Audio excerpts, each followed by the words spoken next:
Mason's really good. He can play off left foot and right foot. Either foot, you wouldn't be able to tell a weakness. And again, it goes back to practice. So not only does he practice his left foot, but his right foot. So when he goes on the field of play, you wouldn't know which one is his weak foot.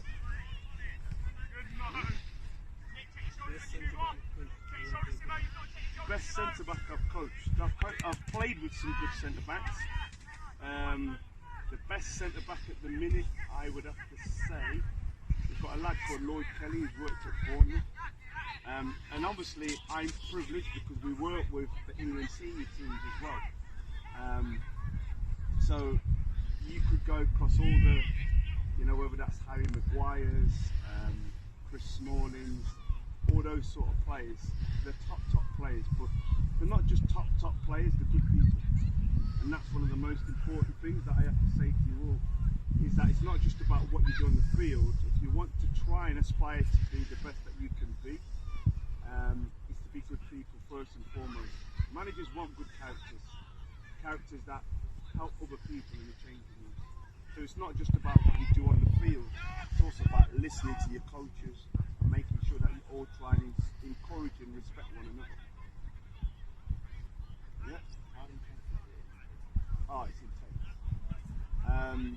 The little kickball sessions in the 10x10 squares, you don't want to give the ball away. If you give the ball away, the players are asking, why are you giving the ball away? You want to keep the ball. So the demands on your touch and then to play is at the top level. You can't give the ball away, because if you give the ball away against some teams, you spend the next 10 minutes chasing it back. And if I put on a running session now and said to everybody run, would you all be happy? You said yeah. No, you would be happy.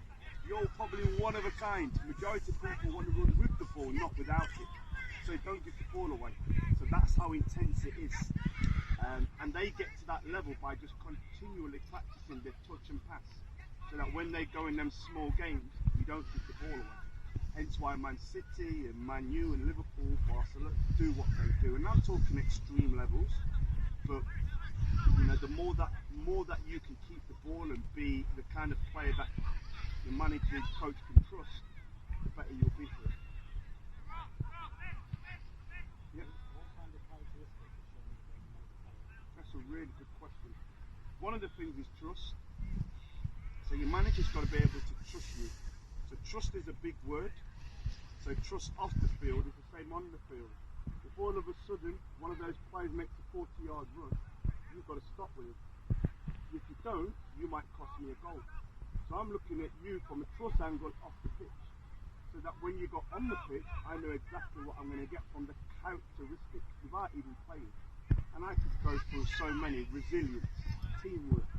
But all these kind of characteristics, what you do off the field, by default, you're going to be on the field. And these are the things when a manager says, I'm looking for those kind of characters, is what he's looking for. Yeah. Of the midfielder, to be able to read the game and to be able to change play. So can you receive a ball here? And how quick you can do that is how quick we get out. So if you take your time and it's 1, 2, 3, by the time you do 3, everybody's moved the clock. So how quick can you change the play? And that's what the midfielders are there for. So while the ball's developing over here, a midfielder's already got one, so it might just go one. It might just be touched and we're out. If you can change the play, it's just like what I said to you about players running. All of a sudden you've got to go from that side, because the ball's been over there, the whole team now has got to shift. And that's what a lot of teams at the top level are now doing, moving the ball quickly. And then somebody will be ill-disciplined, going back to your point, and that's when the ball goes bang right between the middle of that gap. Because all of a sudden somebody's tired of being fed up, and now it's between the gap and you're piercing. I always say you can lose your arms in football, but the minute you use the centre, you're done.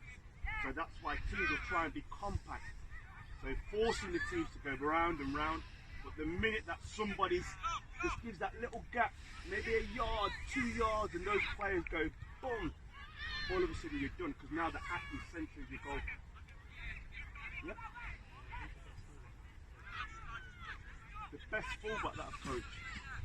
I would say the one that I've worked with at the minute, Max Aaron's.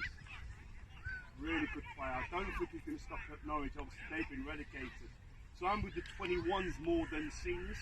So I get to work with the younger ones. So I'd say Max Aaron's at the minute is a really good player. Let's